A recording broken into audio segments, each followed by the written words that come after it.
PSL 2026 के 30वें मुकाबले में लाहौर कलंदर के सामने क्वेटा ग्लैडिएटर्स की चुनौती थी, जहां पर क्वेटा के गेंदबाजों के धागे खुलते हुए फकर जवान ने इस सीजन का अपना पहला शतक कूट दिया और फकर जवान एलाइट लिस्ट में शामिल हो गए। फकर जवान उन चुनिंदा प्लेयर्स की लिस्ट में शामिल हो गए जिन्होंने पीएसएल 2026 में शतक कूटा है। उन प्लेयर्स के बारे में बात करेंगे, लेकिन खास बात करेंगे फकर जवान के बारे में।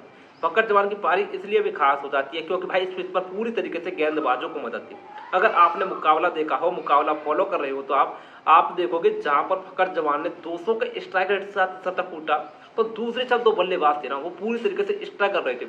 क्वेटा की गेंदबाजी इस प्रकार से घातक रही थी।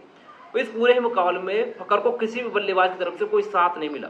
यह बंदा अकेला ही लाहौर के लिए लड़ता रहा और कमाल का शतक कूट दिया। एलाइट लिस्ट में शामिल हो गए, उन चुनिंदा प्लेयर्स की लिस्ट में शामिल हो गए जिन्होंने पीएसएल 2026 में सेंचुरी कूटी है। लेकिन ये सेंचुरी खास थी।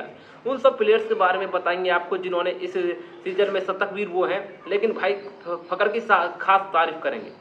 पाकिस्तान सुपर लीग का 30वां मुकाबला लाहौर कलंदर के सामने क्वेटा ग्लैडिएटर्स की चुनौती, जहां पर लाहौर ने टॉस जीता, बैटिंग का फैसला किया। भाई शुरुआत बहुत खराब रही थी।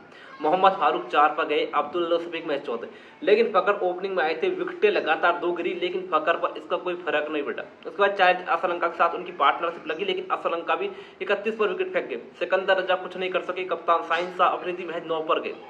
मतलब आप देख रहे हैं किस प्रकार से क्वेटा ने इस मुकाबले को डोमिनेट किया था। अपनी गेंदबाजी से पूरी तरीके से लाहौर के किसी और बल्लेबाज को चलने नहीं दिया।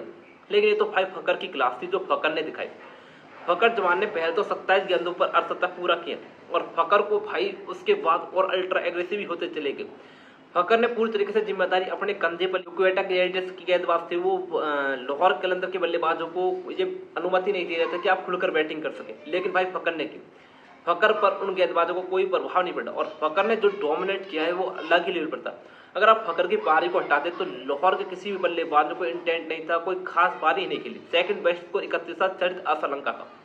मतलब आप देख रहे हैं इस पिच पर जहां पर पूरी तरीके से गेंदबाजों को मदद थी, लाहौर पूरी तरीके से बैक पर थी, वहां पर इस बंदे की सेंचुरी आती है यार। फकर जवान ने इस मुकाबले में पहले तो 27 गेंदों पर अर्धशतक पूरा किया, लेकिन फकर नहीं रुके। फकर का काम अभी बाकी था क्योंकि दूसरे छोर से उन्हें कोई सपोर्ट नहीं मिल रहा था, ना ही किसी और बल्लेबाज इंटेंट दिखा रहे थे। इसलिए फकर और अल्ट्रा एग्रेसिव हो गए और टूट कर क्वेटा के गेंदबाजों पर अटैक किया। इस मुकाबले में फकर जवान ने महज 51 गेंदों पर 103 रन की शतकीय पारी ठोक दिया है और जिस दौरान 11 चौके तो 6 छक्के मारे। कमाल की शतकीय पारी।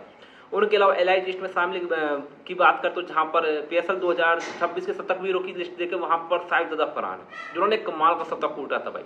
उसके अलावा तो पेशावर जालमी के बल्लेबाज कुशल मेंडिस और बाबर आजम जिन्होंने भाई इस सीजन में आग लगा रखी है। कुशल मेंडिस नंबर 1 पर है, बाबर आजम नंबर 2 पर है। इन दोनों ने शतक कूटा था। अब फकर जवान इस एलाइट लिस्ट में शामिल हो गए हैं। 103 रन की ताबड़तोड़ पारी खेलकर।